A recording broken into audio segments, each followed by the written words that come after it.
কংগ্রেসের শীর্ষ নেতৃত্বের নির্দেশে মালদায় কংগ্রেসের শ্রমিক সংগঠন আইএনটিইউসিতে রদবদল করা হলো বুধবার।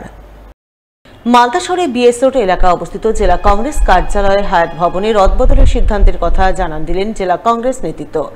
আইএনটিইউসির মালদা জেলা সভাপতির পদ থেকে সরানো হলো লক্ষ্মী গুহকে, তার পরিবর্তে সভাপতি হলেন সন্দীপ সাহা।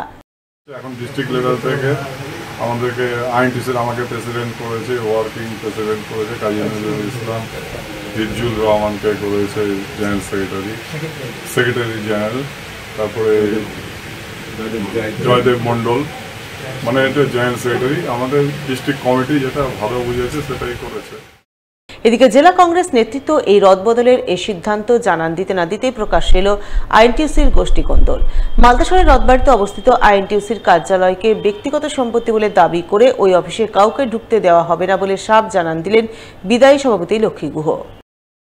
আর যদি কারো আইএনটিইউসি করার ইচ্ছে থাকে নিজের পৈতৃক সম্পত্তিতে করুক, আমার কোনো আপত্তি নেই। যদি লিখে দিয়ে থাকে আমার কোনো আপত্তি নেই, কিন্তু বিশ্বনাথ গুহ সম্পত্তিতে 42,000 টাকা ট্যাক্স, 17 বছর আপনারা জানেন বিশ্বনাথ গুহ মারা গেছে 17 বছর হলো।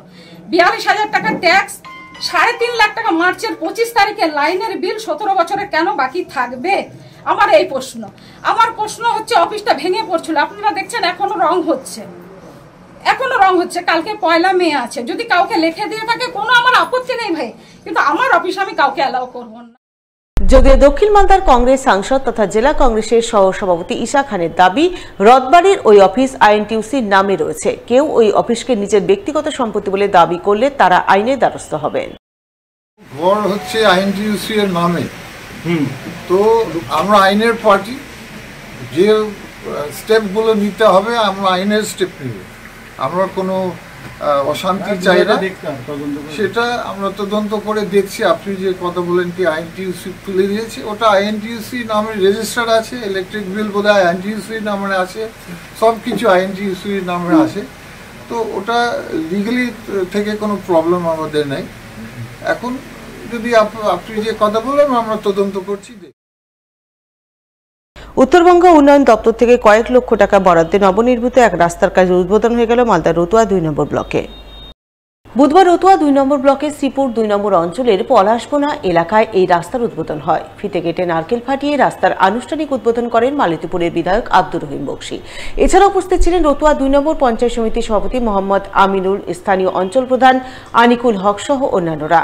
বিধায়ক আব্দুর রহিম বক্সী জানান, পলাশবোনা এলাকার বাসিন্দারা তার কাছে পাকা রাস্তার দাবি জানিয়ে এসেছিলেন। সেই মতো তিনি উত্তরবঙ্গ উন্নয়ন দপ্তরে রাস্তা তৈরির প্রস্তাব পাঠান। প্রস্তাব মোতাবেক উত্তরবঙ্গ উন্নয়ন দপ্তর 1 কিলোমিটার রাস্তার জন্য প্রায় 84 লক্ষ টাকা বরাদ্দ করেছিল। সেই বরাদ্দকৃত অর্থে রাস্তা তৈরি হয়েছে, যা আজ তিনি উদ্বোধন করলেন।